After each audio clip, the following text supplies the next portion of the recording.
जय हिंद सभा के अवसर पर कांग्रेस के वरिष्ठ नेताओं ने केंद्र सरकार पर तीखा हमला बोला और ऑपरेशन सिंदूर में भारतीय सेना के अद्वितीय शौर्य को नमन करते हुए सरकार की चुप्पी और रवैये की आलोचना की।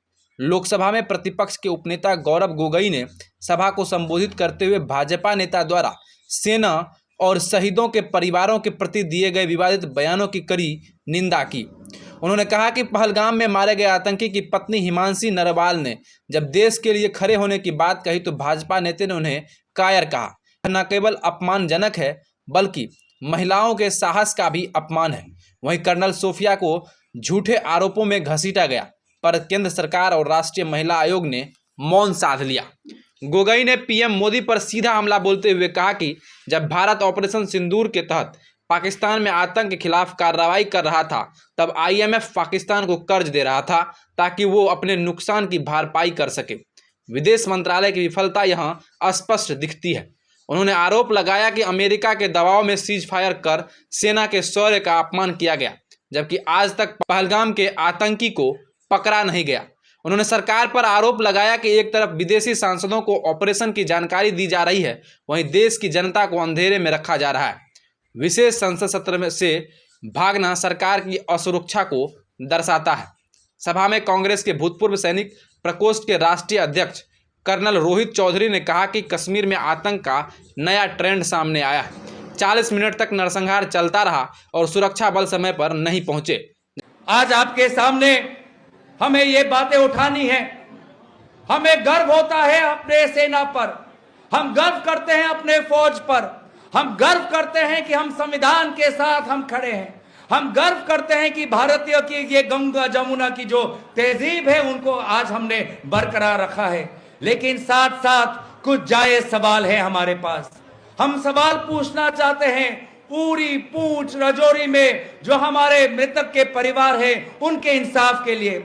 हम सवाल पूछना चाहते हैं पहलगाम में वे लोग जिन्होंने दहशत अनुभव किया उनके इंसाफ के लिए हम सवाल पूछना चाहते हैं। और सवाल पूछना ये आपका संवैधानिक अधिकार है।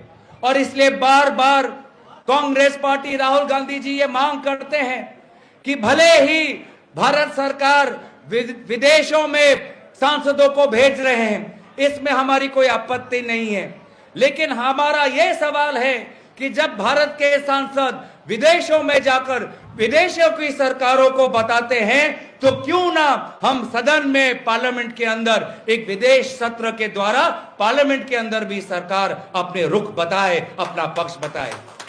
हम विदेशों को बता रहे हैं, विदेशी सरकारों को बता रहे हैं, लेकिन पार्लियामेंट के द्वारा हम देश को नहीं बता रहे, देश को सदन को नहीं बता रहे।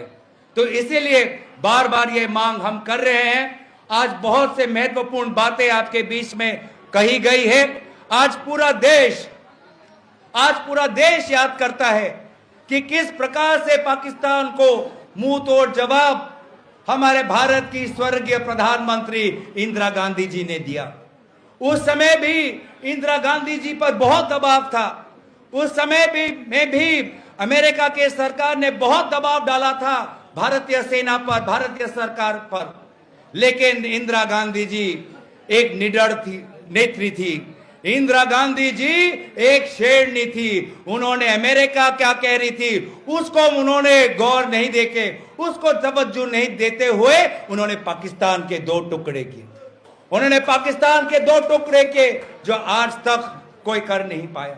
आपके मधेपुरा में दार्जिलिंग पब्लिक स्कूल, जहां बच्चों के सपनों को दिए जाते हैं पंख। बेहतर शिक्षकों के द्वारा यहां छात्र को 12वीं तक शिक्षा दी जाती है। साथ ही बच्चों के लिए science lab, library, transport facility, yoga, smart class, खेल के लिए ground, computer lab, smart class आदि की सुविधा उपलब्ध है। कोसी सीमांचल का ये पहला विद्यालय है जहां छात्रों के लिए लिफ्ट की व्यवस्था है। आप भी CBSE से मान्यता प्राप्त दार्जिलिंग पब्लिक स्कूल में अपने बच्चों का एडमिशन करवाएं। हमारा पता है गौशाला परिसर, मधेपुरा। मोबाइल नंबर 9472533451 और 7903916797।